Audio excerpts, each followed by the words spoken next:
Hi guys, dalam video lepas kita sudah siap install big brake kits, new tyre and new set of rim.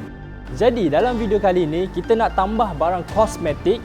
Kita ada produk dari Alpharex. Ini adalah lampu hadapan, datang sekali dengan full LED. Dia punya LED ni reminds me of the spider eyes tau.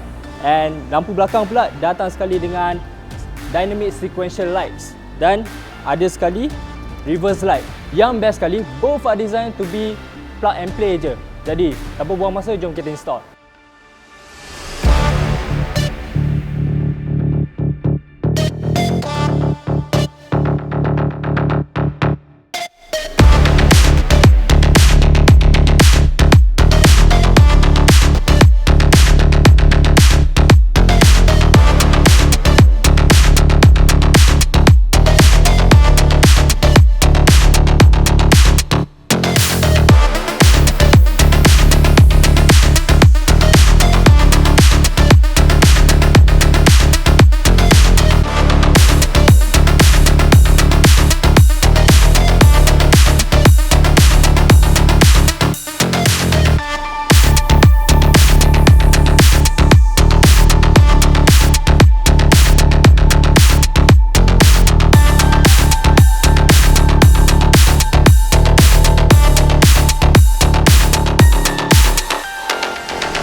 Wow, look at this.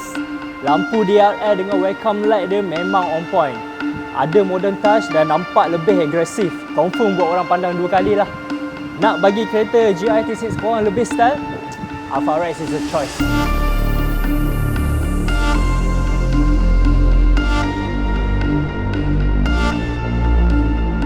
If ada yang nak kongsi pendapat, nak kongsi mod sendiri, kasih komen kat bawah, let us know. Dan jangan lupa tekan butang subscribe, tekan butang like and stay tuned for more video from us.